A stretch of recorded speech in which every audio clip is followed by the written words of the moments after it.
Multiple teams are interested in Quentin Grimes ahead of the trade deadline, and we have to talk about it. So, what's up, guys? Welcome back to Knicks Digest. It's Chris here, and we're going to break this all down on Knicks Digest. So, multiple teams are interested in acquiring Quentin Grimes ahead of the trade deadline, and this is something that we've been aware of now that Grimes could potentially be traded as soon as a few weeks from now or even a few days from now, depending on when Leon Rose wants to strike. We know he's kind of random. We know he makes moves a little bit ahead of the deadline instead of on deadline day itself. But obviously, this is enormous news because we know that Grimes could be packaged for a specific star type player or someone who could help the Knicks get a star. And by that, we mean through a contract that the Knicks, also using Fournier's contract, can sort of just be the tradable contract to acquire a star this summer. So let's break this down. First things first, Ian Begley had to say that Grimes is in the middle of all of it when it comes to team trade deadline talks. Teams that are interested include the Atlanta Hawks, the Washington Wizards, and the Utah Jazz, and Grimes himself is aware of the rumors, and he said he's just trying to tune them out. As he said, I've been kind of in trade rumors since my rookie year, so I just try to come in every day, do my job, and be professional.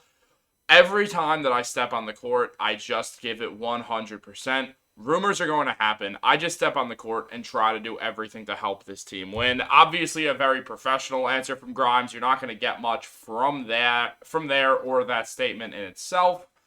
And something to be aware of now is that Julius Randle dislocated his right shoulder. I mean, we saw it in the play with Jaime Jaquez Jr. They got tangled up. Randle's shoulder popped out of place.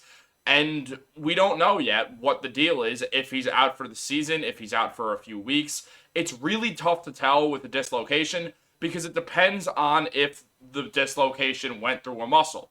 Now, if what happened to John Morant happened to Julius is going to be out for the season. Ja subluxated, which is a small dislocation, his shoulder, and basically it ripped through his labrum, and he had to get surgery, which ended his season. Obviously, the Grizzlies were in more of a situation to shut down their best player, knowing that the season was already a mess from the start, and they sort of just called it and understood that this is going to be a tanking year for them. The Knicks, on the other hand, even without Julius Randle, they're going to be good enough that they'll be in the playoffs, though it does hinder them. I don't think they're getting out of the first round without Julius. As good as Brunson is, he's now alone. As good as the rest of the Knicks are, none of them are a second star the way that Julius Randle is, and now Brunson's going to have to be by himself for the rest of the year if that is what happened, that Randle's labrum got torn. It worries me that we haven't figured that out what that is. But really what we have to note here is that Grimes is probably now going to be moved for depth purposes because we're about to see what the Knicks can do without Julius Randle. And on another note, while we're on the topic, make sure to subscribe to Knicks Digest so you don't miss any videos because we will update you the second that Julius Randle's news comes out, whether he's out for the rest of the season, whether he's out for a few weeks, whether he's missing 10 games or the rest of the year, because we know how important Julius Randle is to this team. But look, right now the Knicks have to use Grimes' contract and try to trade for Randle insurance. With OG, there is more insurance because he can play power forward. But this is a small lineup now. The Knicks have lost Mitch and they've lost Randle. Going into the season, that was two of the three bigs that were going to be an integral part of this Knicks team. Their starting power forward and center both might be out for the rest of the season now. It's pretty unclear with Mitch whether he's missing the rest of the season or just a few more months. But regardless, it sucks. And then without Randle, it's going to suck even more. Now, the Hawks being interested in him means two things. One, you can do the trade that gets you DeJounte Murray. And I think now would be more of a time to do this DeJounte trade if Randle's out for the season. I've been anti-DeJounte, but it does give the Knicks someone else who can hold the ball. And they're going to need that. They can't just have Brunson carry the ball and have a 40-something% usage rate. That's not a very good idea. That's how people burn out before the playoffs and lose in the first round. And the Knicks want to be as enticing as possible for stars who want out of their team. So I think you can push for DeJounte, but I still do think he is going to end up on the Los Angeles Lakers. And if you look here, the Knicks are in search of a secondary ball handler off the bench or a backup big man. And this came out before the injury. Some names that could be attractive for the Knicks would be Daniel Gafford or Hawks forward AJ Griffin.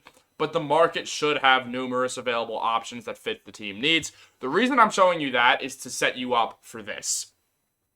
The holdup was that Atlanta wanted to find a third team for D'Angelo Russell, Shams Charania said, and that he's got a player option for next season. They want to find a spot where they might be able to get an expiring contract back. Now, if you're wondering what that is about, you could probably kind of guess. It's about the Lakers trying to acquire DeJounte Murray. It's pretty clear to anyone who's been paying attention that if you asked DeJounte Murray, hey, DeJounte, if you could pick where you want to play, where would you go? He would say the Lakers. He's good friends with LeBron and AD. He's part of Clutch Sports. The Lakers need a point guard anyway who, similar to DeJounte Murray, needs to be able to play defense. And DeJounte's a great defender, so it would make sense for them. And the Knicks could sort of get AJ Griffin, give up Quentin Grimes, take on D'Angelo Russell's contract, get you the sixth man that you need, and then give up Grimes and Fournier, not have to go up any draft picks at all, or any first-round draft picks, and then use those 8 picks to pursue a star this summer. That is an option.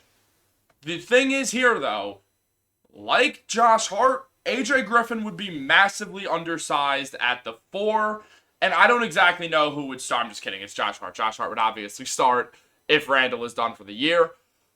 But I would rather not have both of our power forwards be 6'4". I'm fine with our backup being 6'4" because backup power forwards are essentially all spot-up 3-point shooters. And, I mean, let's be real, probably 65% of starting power forwards, that would be 17 of the league's 30 starting power forwards, mainly there to spot up and hit threes. I think that's a fair guesstimate. But if you look at the Knicks, they're going to need size somewhere. Now, you can go for the cheaper options, and again, this all depends on if Julius Randle's coming back this season, because if he is, then go for AJ Griffin in that trade, and you're fine. You still don't have to do it. There's other moves that they could make that could fit them better, but I'm saying you could do this, and you could deal with having 2 6'4" power forwards for the 2.5 weeks that are going to be played without Randle before the All-Star break, and then he'll be back for the first game after All-Star weekend. So we could just do that, and that's fine. The concern is if Randle's out for the year, you're going to have to get someone, and that is when you use Quentin Grimes, and I don't know who that is. Maybe it's someone as simple as Dorian Finney-Smith.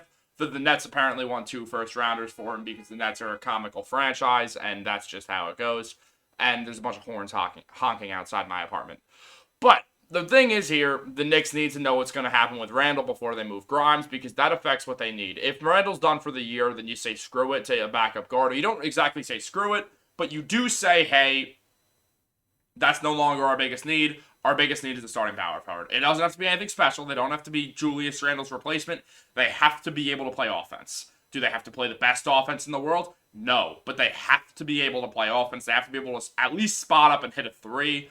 Josh Hart is a junkyard dog. He can do whatever you need. He's the jack of all trades, master of none. The Knicks don't need that as a power forward. They need someone who can score the basketball. I don't know who that is. It's pretty unclear, but the Knicks will figure it out. We're going to have to wait for these MRI results to be official before the Knicks do whatever they end up doing.